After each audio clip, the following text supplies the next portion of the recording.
Over the past few weeks, the argument over gun control has raged, and among those demanding stricter gun laws is CNN host Piers Morgan.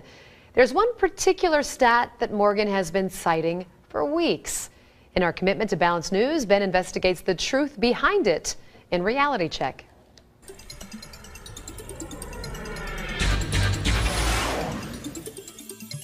Last night on CNN's Piers Morgan Tonight, Morgan interviewed radio host Alex Jones.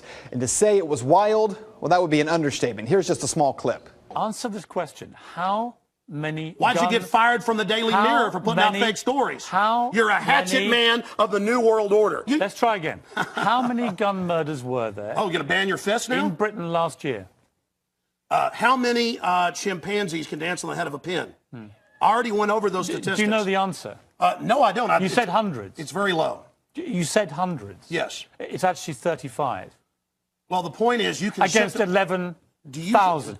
As I said, it was wild, and it got even more wild than that. But we wanted to take a look at some of that exchange because the stat that Piers Morgan was continuing to cite, one that Great Britain, which banned guns about 15 years ago, had only 35 gun-related murders in 2011 compared to the United States, which had 11,000. Let's start there, because that number is not correct. According to FBI crime stats for 2011, there were 12,664 homicides in the U.S. Of those, 8,583 were caused by firearms. But of those, 400 are listed as justifiable homicide by law enforcement, 260 justifiable homicide by private citizens.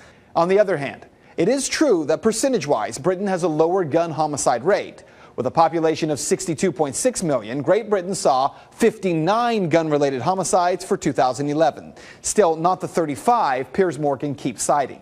But that shouldn't be surprising that the gun homicide rate in a country that bans guns would be lower than in a country where guns are not banned. Where the argument falls apart is when you attempt to claim that fewer guns equals less crime. The U.S. has the highest gun ownership rate in the world, an average of 88 guns per 100 people. That puts it first in the world for gun ownership. Yemen is second with 54.8 guns per 100 people. So that means the U.S. has the highest gun murder rate as well, right? Well, no. Honduras, El Salvador, and Jamaica have higher rates. So do 24 other countries.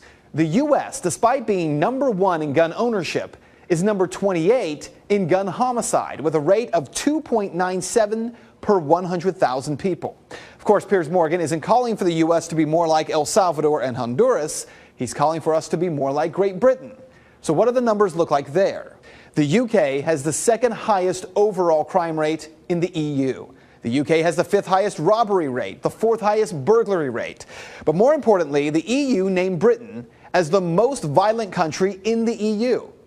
In the UK, there are 2,034 violent crimes per 100,000 people.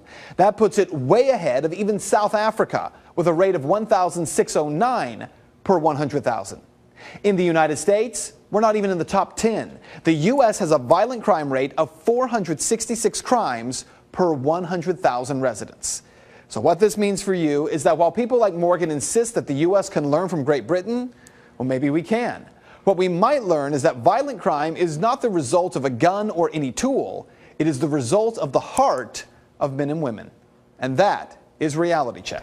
You can find the sources for the story posted on our website at fox19.com. If you'd like to make your voice heard in the story, head over to Ben's Facebook page. Find it by searching Ben Swan. And we are also putting a link to the full interview between Piers Morgan and Alex Jones. It's two parts. It's worth watching it. I was reading it last night. You need to watch it, though. You need to watch it. You have to watch it. Yeah.